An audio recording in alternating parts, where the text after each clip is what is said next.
Okay, you can go.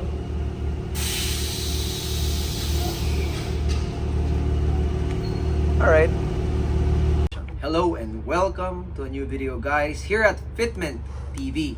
And as you can see in front of me, and sa teaser natin, we actually, finally, available na ang air cups here at Fitment Engineering.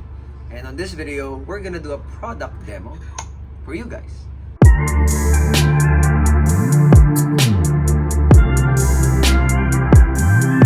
What's an air cup? Sa mga hindi nakakaalam, for those who don't know.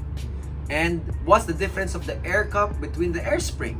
Sa mga nakakaalam, right? So we already know what an air cup, Kyle, is, but is it better? Is it worse? What are the advantages? What are the disadvantages? Lahat ng yon, madidiscuss natin sa video na to. So if you want to know more about that, please like and share the video. Subscribe to the channel, it really helps. And keep watching, lend me your ears as we will dive into the product demo of the air cup kit that we have here. Okay? And we have a BC coilover for you guys to see. Okay, if you're ready, I'm ready, discuss na natin. Okay? It's gonna be a mouthful, so please listen up. What we have here in front of us is a BC coilover. Pre-strip na siya. I can just remove it with my bare hands. Complete with its coil spring. Terminology 1. Coil spring. Ding. And then we have on beside of the BC coilover is what we call the air spring or airbag. But for the sake of this video, please, let's call it the air spring. Coil spring, air spring. Gets? And then for the last one, air cup. Basically, diba? It's an air cup. Let's quickly brief into what is an air cup. Number 1, what is an air cup? Air cup is basically a piston. It moves in and out inside. A piston just moves in and out inside of itself. Just like an engine piston, okay? That's the purpose of the air cup. And then if you can see the shape of the air cup, it's actually mimicking the shock mounts, the spring catch of a coil spring sa loob ng coilover natin. By the way, you cannot install air cups sa hindi coilover. Only coilovers can be installed with air cups. Okay? Trivia lang yan. So if you can see, the inside of the air cup is actually very similar to the spring catch of a coilover. What is a spring catch? Basically, it catches the spring. My guy, that's a spring catch. Yeah. Alright?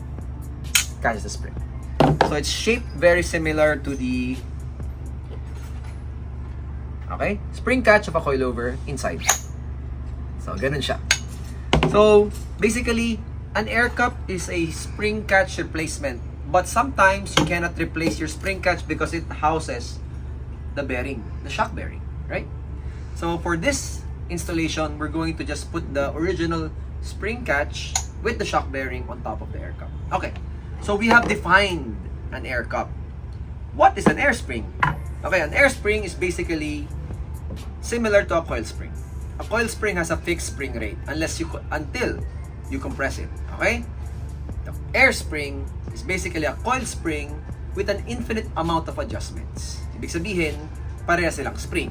Okay? Yun ang pinagkaibahan ng air cup sa air spring. The air cup is not a spring. It's a spring compressor. The air spring is a spring pressurized by air. You can get a lot of adjustments. Coil spring, air spring. Okay.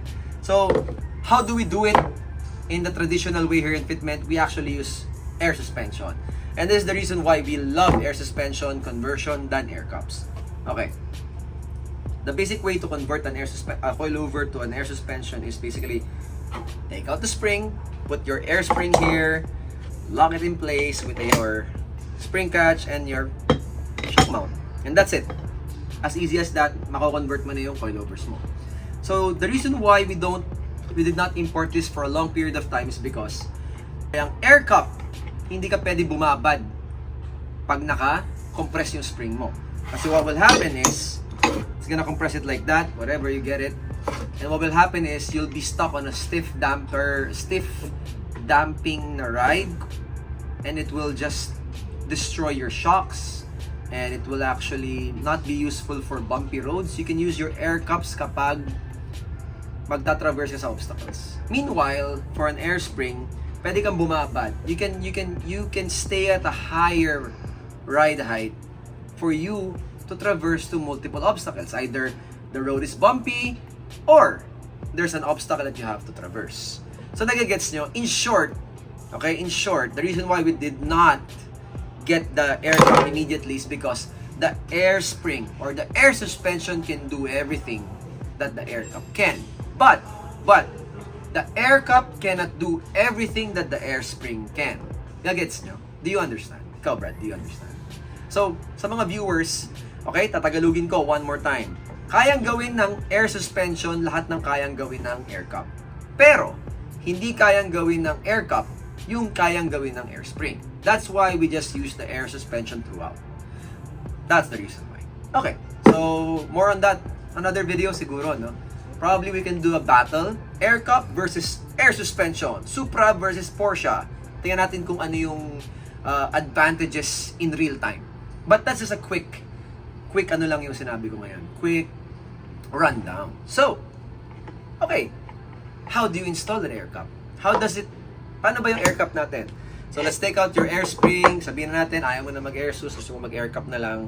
Okay, so we have your coilover strip here. The basic anatomy of a coilover is, yan, shock absorber, lock rings, shock mount, spring catch, and some locking nuts. Okay? So let's quickly assemble this air cup para makita nyo kung gaano kasimple and non-invasive it will be if you want to avail an air cup here at Fitment Engineer. Okay? So take your spring. Ayan, may orientation ba ito, bro? I don't work with springs, bro. I work with airbags. So put your spring in, okay? In your spring catch. Have the bottom spring catch ready, and the air cup will be a spring compressor, sabi ko nga sa inyo. So you put your air cup on top of your air spring. Can you show that to them? So that ganyan yung itsura niya. So pag nagkahangin siya, when air passes through this one, the piston inside will just compress the spring and para siyang nagpo-push up sa sarili niya. Yun yung ginagawa ng kotse, para siya nagpo-push up. when you compress the spring, it lifts itself. Okay? Yun yung purpose niya. Basically a lift kit, man. So, the air cup is installed. We put back your stock spring catch kasi nga, we can't run it without because of the shock bearing. You can actually run it with your pillow bearing, but that's going to put too much stress on it. And then after that, assemblein mo lang.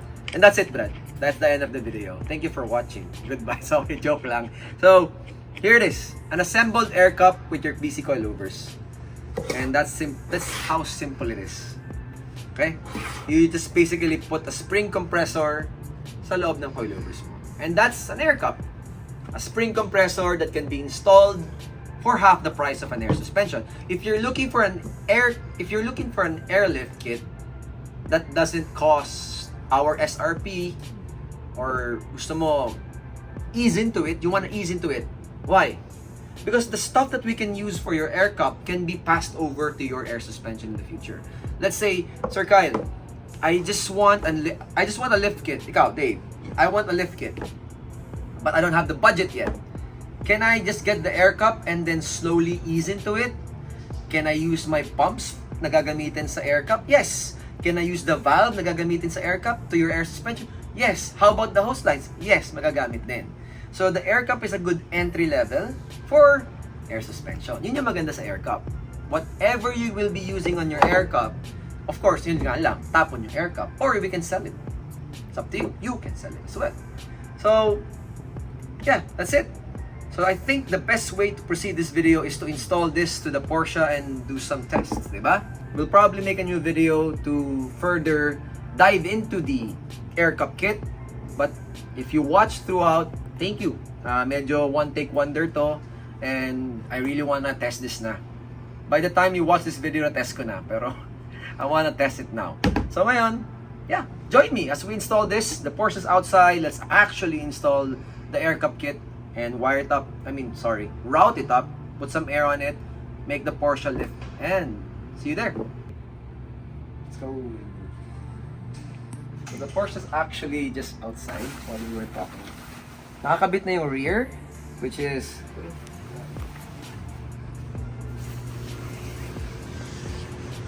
nga pala, forgot to tell you guys, there's a rear lift kit for this one as well, not only the front. I don't know if makikita. Can you try? Do you have your phone with you? Let me hold the boys.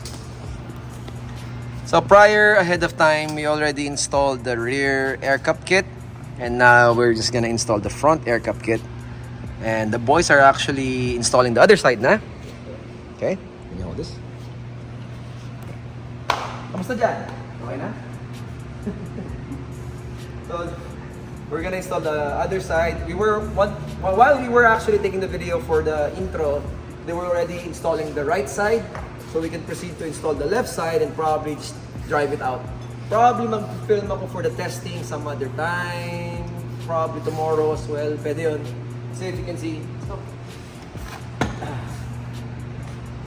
What's different about an air spring and an air cup is yung air cup, the fitting is actually on top of it. I don't know if you can see it. Can you show them here? Ayan o. It's on top. So the routing of the hose lines are quite different.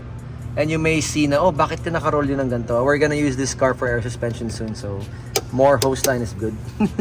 But for now, yan, pwede na siya. We're gonna install it up. And yeah, let's see. Let's do the other side muna. And then, let's drop the car. Okay? Go. Yeah, Paul, okay na? Okay.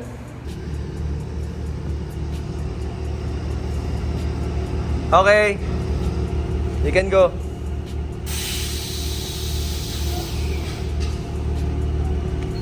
Alright. What's up, guys? So, we have the Porsche here. On the first part of the video, you saw us discussing the air cup kit, the anatomy of it, comparison to the airbag. We actually have the Porsche here on the floor. It's actually on its lifted height. You can stand there, you can actually see. This is the lifted height of the Porsche with the air cup. Good enough lift. Alright?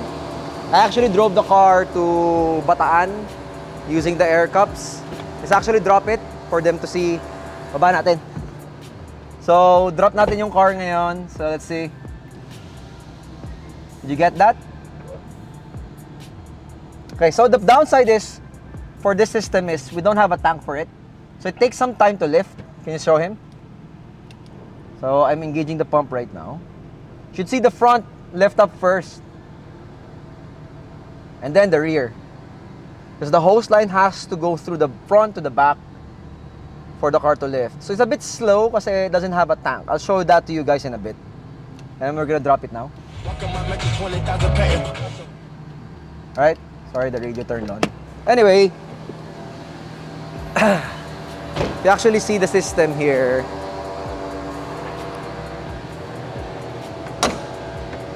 It's pretty non-invasive. Don't actually see any system on the front. The system is actually right here. I actually posted an Instagram post na nito, and this is where the system is. We only have a compressor and a valve that will control the air cups to engage the compressor and release the pressure. So the downside with that is you have to wait for the air cups to get pressurized for the lift. But the advantage is very, very space friendly or less space consumption. Okay? So that is my preferred layout for the air cup because for a car like this that doesn't have space, that's the advantage of it. And if we're going to install it on your car, we can probably place it somewhere where you won't be able to see it as well. So if you want to see my experience with the air cup, yung road trip ko with the air cup, please check out my other channel, Fitment TV, where we drove the Porsche 997 from Makati to Subic to Bataan with the air cup. I could say I used the air cups quite a few times when I was going there. Really helped, especially nung nasa Bataan ako, I had to buy supplies. The 7-Eleven was on an incline ramp. This car's a bit low. Actually, basag-basag na yung chin nito. You can see, that is previously without the air cup. Sorry, we're cleaning the shop right now. Hopefully that's not too much noise, pero overall, that is my review about the air cup. If you want an air cup kit, it's actually ready for pre-orders. And if you want a transition from air cup to air suspension, that's possible as well. But if you just want an air cup for your car, the prerequisite is it has to be on a coilover. Hindi siya pwede for stock suspensions. That's the first prerequisite. We can actually mate, convert or yeah, make a custom air cup for any type of coilovers as long as it's a coilover. All right. So, what else? I know the video is long. We had to discuss a lot of things, but hopefully you were able to understand the basic concept of air cups. We'll probably do another video about that. Pero for now, I am probably gonna keep this car on air cups for a while.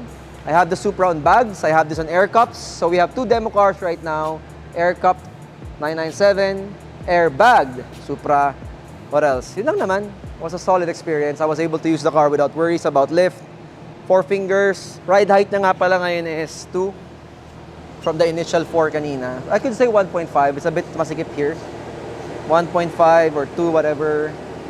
Then sa likod naman, yeah. So kanina 4 fingers yan buo. It was pretty good, di ba? So far naman, really useful. Okay? But the best part of it is pag nag-air out ka, static height yung air out mo. Don't have to worry about the car slammed to the floor. But then again, one of the disadvantages din pala that I have to remember is I can't run the car lifted. Di kaya. Kasi when the car's lifted, there's no suspension play. Parang kang bat talaga sa loob. Okay? So that's the disadvantage. Unlike air suspension, you can ride the car on lifted places. Alright, my microphone died, so I'm gonna thank you, Leonard, for taking the video for me. So, yun, please subscribe to my other channel, please. Lagyan natin ng subscribers yung Fitment channel natin.